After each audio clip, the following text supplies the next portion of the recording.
These two eyes can only perceive that which is physical. The third eye is an inward-focused eye. Your lustfulness, your desiring nature never ever stood outside, it only stood inside.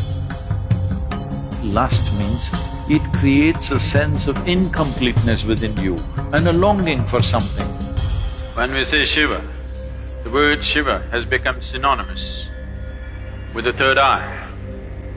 The third eye, what it means is, these two eyes are to look outside. These two eyes are capable of showing you the physicality of the existence. These two eyes can only perceive that which is physical. The third eye is an inward-focused eye. It's not going to open up upon your forehead. The third eye is an inward-looking eye. But you have heard stories, Shiva opened his eyes and he burnt Kama.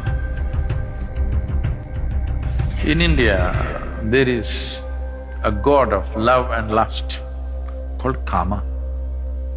Kama means lust, which you don't like to face it head-on, so you make it love.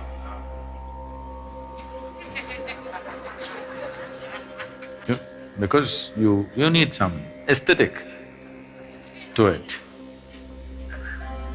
So, he hides behind a tree and shoots an arrow at Shiva's heart. It hits him and Shiva gets a little disturbed.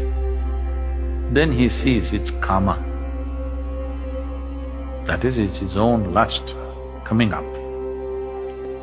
Then he opened up his third eye, a fiery eye, and burnt Kama. He was hiding behind a tree, but he was burnt into ashes. Then Shiva took the ashes of this burnt Kama and smeared himself. That I have put these things to rest for good.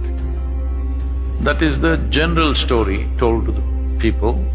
But you tell me, your lust arises within you or behind the tree? No, you may go behind the tree, that's another matter.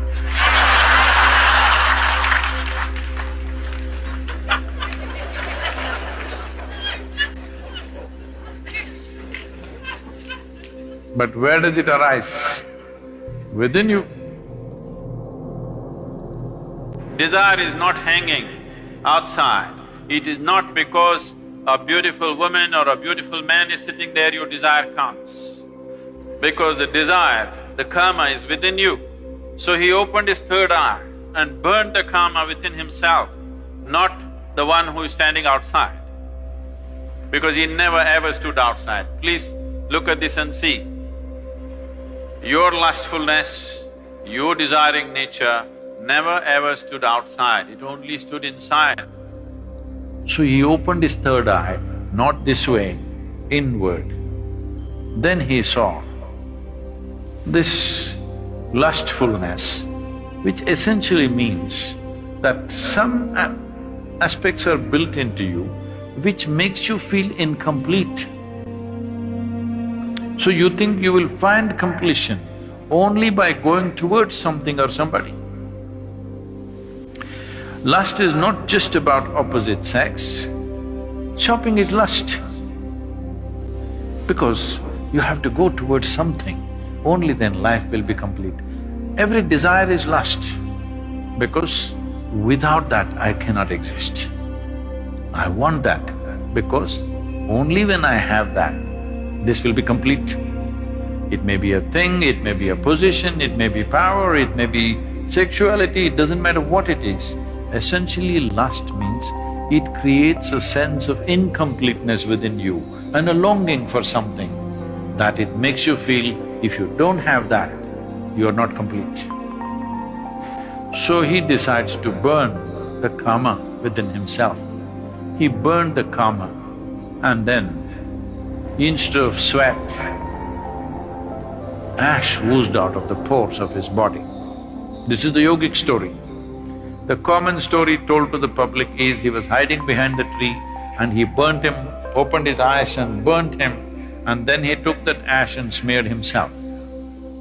The yogic dimension of the story is Kama arose within him. He opened his third eye, burnt him, and then ash slowly oozed out of his body, clearly showing him everything is laid to rest.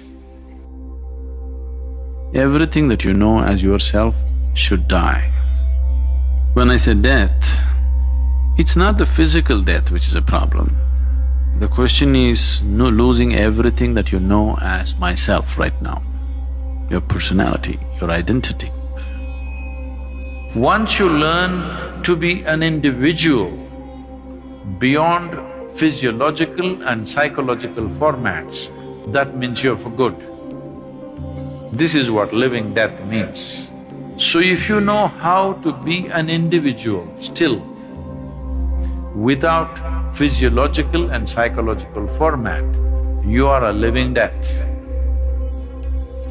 If you are a living death, you are eternal in your existence. It is time that you become living death so that you live eternally.